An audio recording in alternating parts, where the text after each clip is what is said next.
Hi everyone. Welcome back to the class of Literary Theory. We are going through 5th module, Post-colonialism, Postmodernism and Eco-criticism. Today's class I will be dealing with some theories and their key terms. Now I am briefly talking about the term alterity in post-colonialism. Alterity is derived from the Latin alteritas, meaning the state of being other or different. Diversity, otherness. Otherness means the quality of being different. Its English derivatives are alternate, alternative, alternation, and alter ego.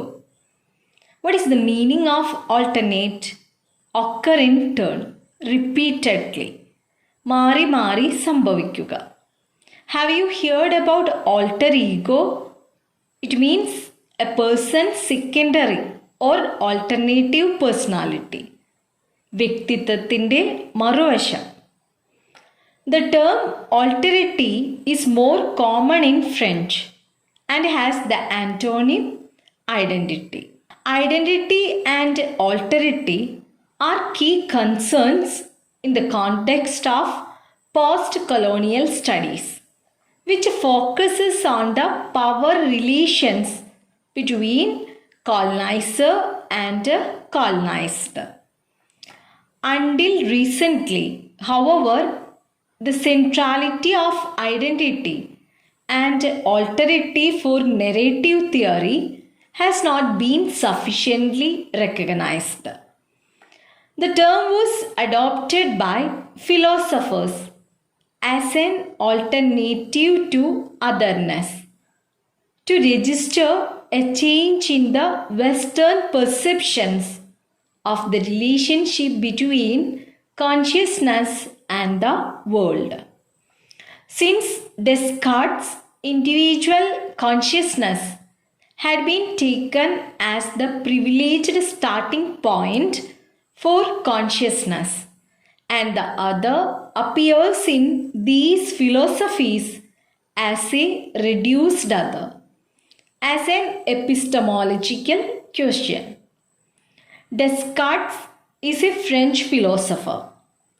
Epistemological means relating to the study of nature, origin, and limits of human knowledge. That is in a concept of the human in which everything stems from the notion that I think, therefore I am.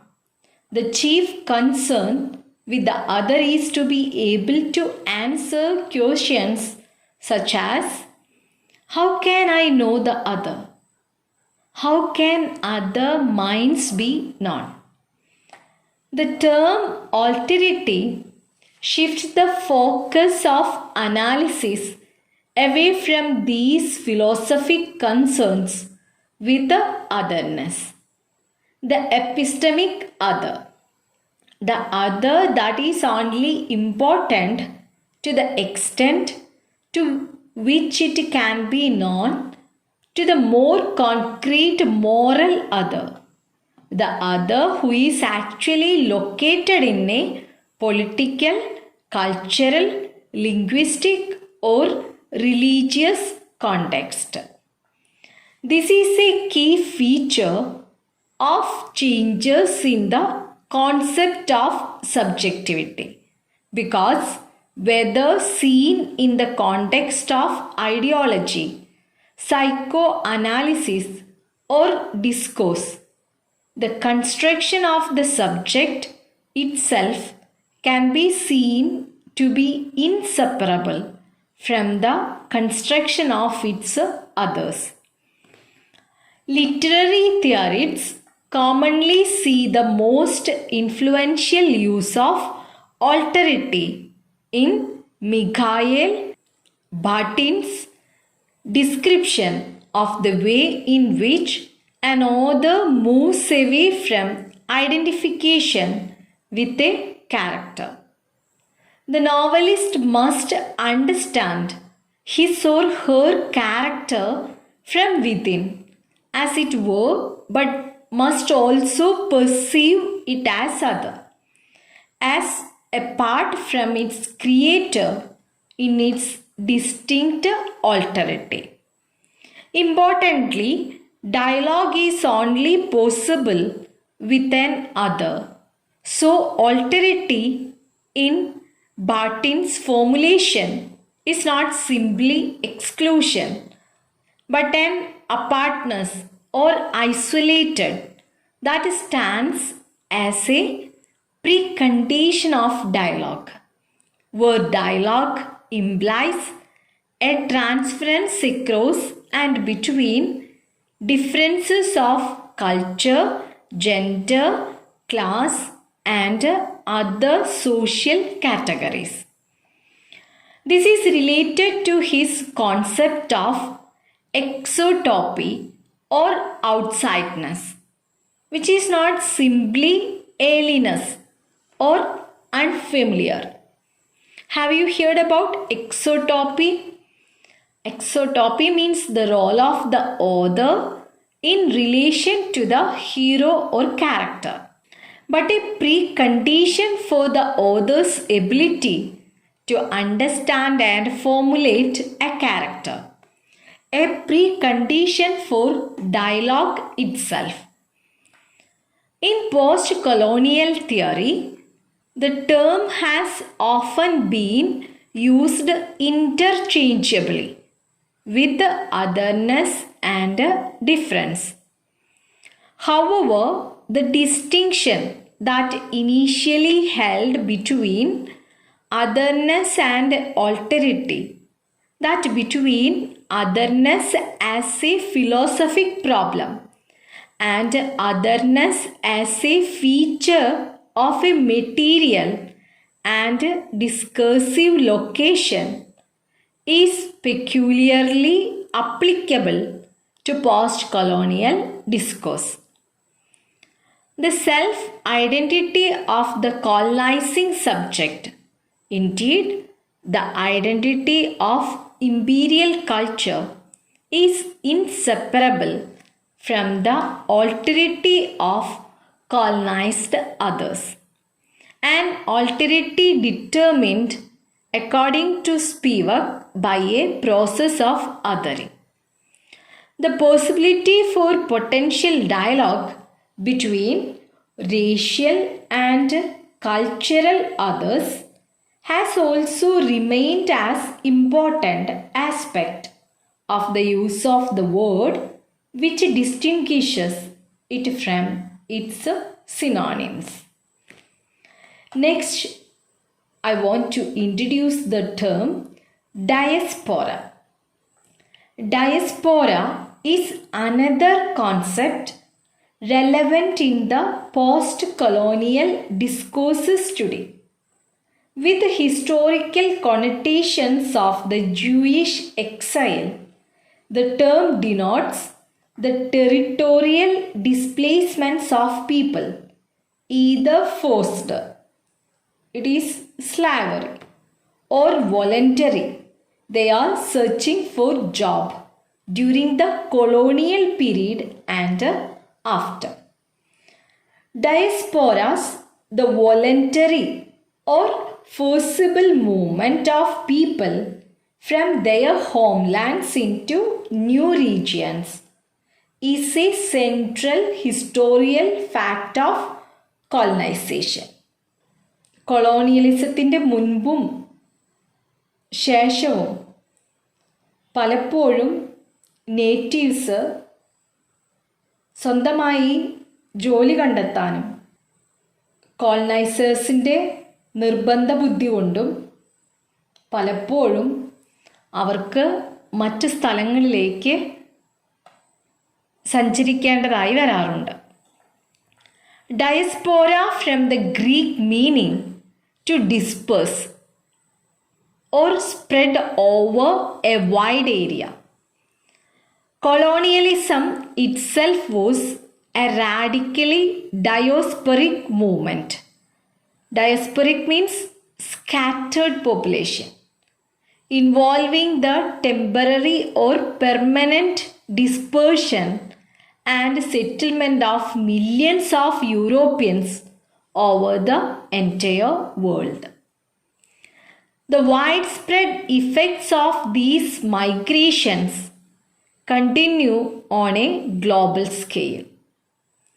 Many such settled regions were developed historically as plantations or agricultural colonies to grow foodstuffs for the metropolitan populations, and thus a large scale demand for labor was created in many regions where the local population could not supply the need.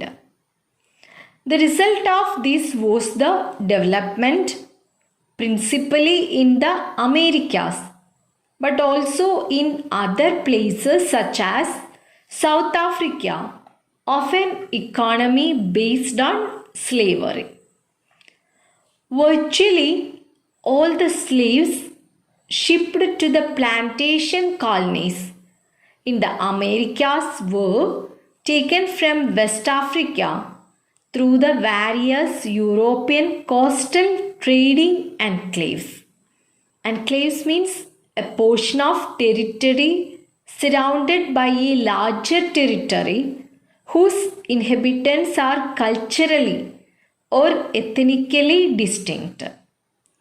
ഒരു രാജ്യത്തിന് മറ്റൊരു രാജ്യത്തിനകത്തുള്ള ഭൂപ്രദേശം, അതിനെയാണ് enclaves എന്ന് പറയുന്നത്. The widespread slaving practiced by Arabs in East Africa also saw some slaves sold into British colonies such as India and Mauritius, whilst some enslaving of Melanesian and Polynesian people also occurred in parts of the South Pacific to serve the sugarcane industry in places like Queensland, where it was known colloquially as blackbirding. After the slave trade, and when slavery was outlawed by the European powers in the first decades to the 19th century, the demand for cheap agricultural labor in colonial plantation economies was met by the development of a system of indentured labor. Indentured means forced to work. The following are the subject matters investigated under diaspora studies: the histories of slavery and indentured labor. Indentured means forced to work. The material aspects of migrant labor and livelihood. The experiences of displacement and homelessness. The ideologies of home and nation. The culture of diaspora. The politics of multiculturalism. The predicament of minorities. The exilic perspective. The redefinition of cosmopolitanism.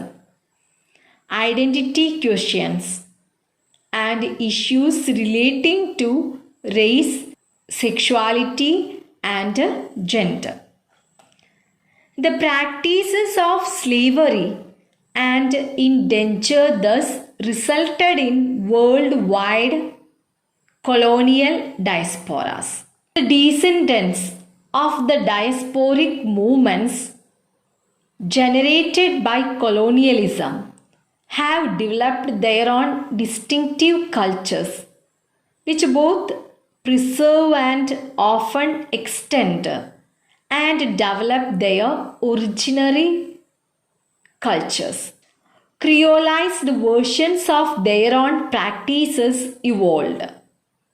modifying indigenous cultures with which they thus came into contact. The development of diasporic cultures necessarily questions essentialist models, interrogating the ideology of a unified natural cultural norm, one that underpins the center or margin model of colonialist discourse. It also questions the simpler kinds of theories of nativism, which suggest that decolonization can be effected by a recovery or reconstruction of pre-colonial societies. The most recent and most socially significant diasporic movements have been those of colonized people back to the metropolitan centers. They should go back to their cities. In recent times, the notion of a diasporic identity has been adopted by many writers as a positive affirmation of their hybridity. Next, I want to introduce the term strategic essentialism. Strategic essentialism, a major concept in post-colonial theory, was introduced in the 1980s by the Indian literary critic and theorist Gayatri Chakravarti Spivak. What is strategic essentialism? Strategic essentialism is a political strategy or policy related to minority groups, nationalities, or ethnic groups. What is ethnic groups? It is a community made up of people who share a common cultural background. These groups organize and represent themselves on the basis of shared cultural, gender, and political identities. It refers to a strategy that nationalities, ethnic groups, or minority groups can use to present themselves. While strong differences may exist between members of these groups and amongst themselves, they engage in continuous debates.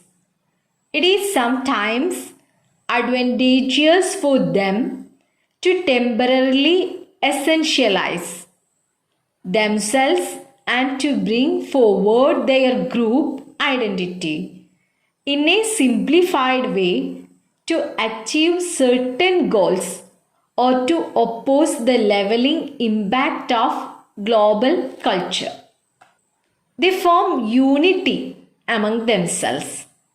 It helps them in achieving certain goals. One of the examples of these may be equal rights of them. Later, Spivak disavowed this term. She denied support to this term. Spivak has said since first introducing the term that she is unhappy with the ways it has been taken up and used to promote essentialism itself.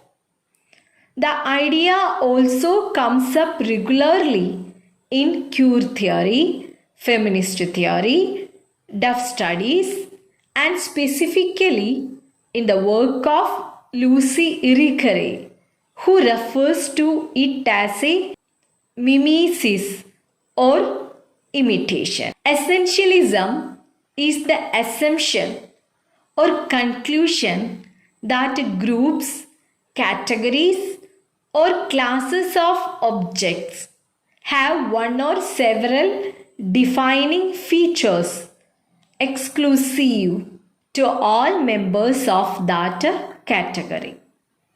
Some studies of race or gender, for instance, assume the presence of essential characteristics distinguishing one race from another or feminine from the masculine. In analysis of culture, it is an assumption that individuals share an essential cultural identity, and it has been a topic of vigorous debate within post-colonial theory. The Cartesian claim cogito ergo sum was the basis for the stress on the individual consciousness and the centrality of the idea of the human subject in the dominant intellectual discourse of the 18th and 19th centuries. The displacement of this Enlightenment concern for the individual by post-structuralist views of subjectivity put considerable pressure on contemporary cultural theory to revise this dominant way of conceiving of human behavior.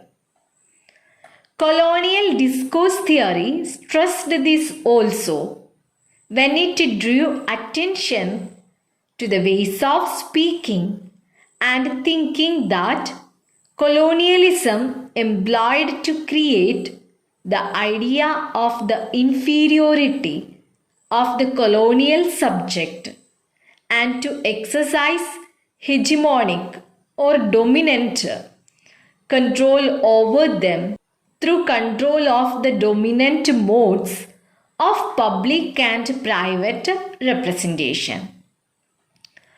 Drawing on the critiques of language by post-structuralist theorists such as Jacques Derrida, Jacques Lacan, and Michel Foucault, colonial discourse theory contended that essentialist cultural categories were flawed.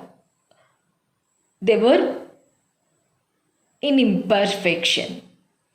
This criticism was extended by various writers to the institutions through which individual subjectivity achieved a sense of identity, for example, ideas of race or nation.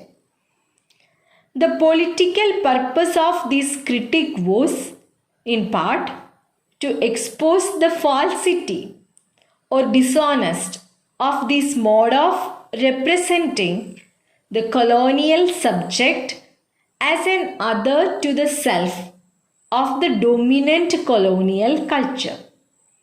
Ironically, then the very process of displacing the essentialist modes of identity ran counter to the practical use of such concepts in various local agendas designed to recover a sense of self-worth and difference.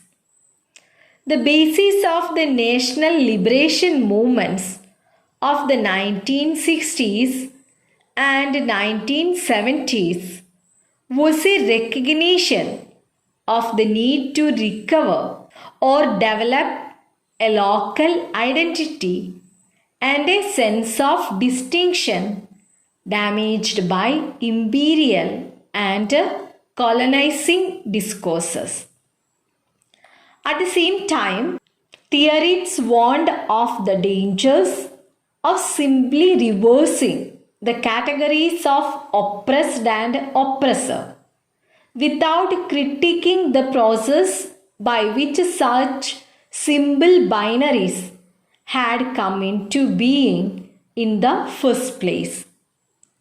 They also warned of the dangers of creating a new indigenous elite who would act merely as neo-colonial puppets for the old forces of the colonizing powers. Theorists such as Gayatri Spivak drew attention to the dangers of assuming that it was a simple matter of allowing the subaltern or oppressed forces to speak, without recognizing that their essential subjectivity had been and still was oppressed by the discourses or discussions within which they were constructed as subaltern. Her controversial question, can the subaltern speak? Can the oppressed speak? Was frequently misinterpreted to mean that there was no way in which subaltern people could ever attain a voice. Such negative misreadings of Spivak's position inevitably produced counter-claims from critics such as Benita Parry, who asserted the political necessity of maintaining the idea of oppositionality between the binary divisions such as black-white, colonizer-colonized, oppressed-oppressor.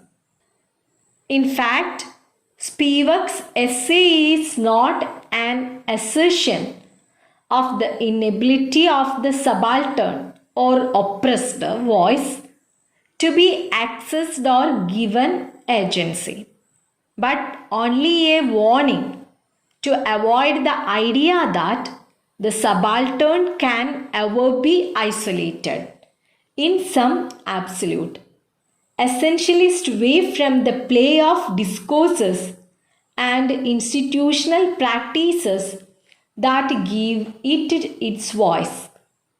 In response to this negative interpretation of her earlier work, perhaps, and in an attempt to reassert the political force resident in her theory, Spivak spoke of the need to embrace a strategic essentialism. In an interview in which she acknowledged the usefulness of essentialist formulations in many struggles for liberation from the effects of colonial and neo-colonial oppression. When we go through her interview, we can easily identify that the argument suggests that in different periods, the employment of essentialist ideas may be a necessary part of the process by which the colonized achieve a renewed sense of the value and dignity of their pre-colonial cultures, and through which the newly emergent post-colonial nation asserts itself. തീർച്ചയായും അപ്പോഴാണ് തങ്ങൾക്ക് കൊളോണിയലിസത്തിന് മുൻപ് സ്വന്തമായി ഉണ്ടായിരുന്ന സംസ്കാരത്തെക്കുറിച്ച് ഓർമ്മിക്കുകയും അതിൽ അഭിമാനം കൊള്ളുകയും ചെയ്യുന്നത്. However, as critics such as Edward Said have argued, the early national liberation theorists such as Frantz Fanon, Cabral and James were always fully aware of the dangers of essentialism and were always critical of the application of such essentialist discourses as nationalism and raising the construction of the modern post-colonial state. Today's class, we went through alterity, diaspora, and strategic essentialism. Take care and stay at home. Thank you.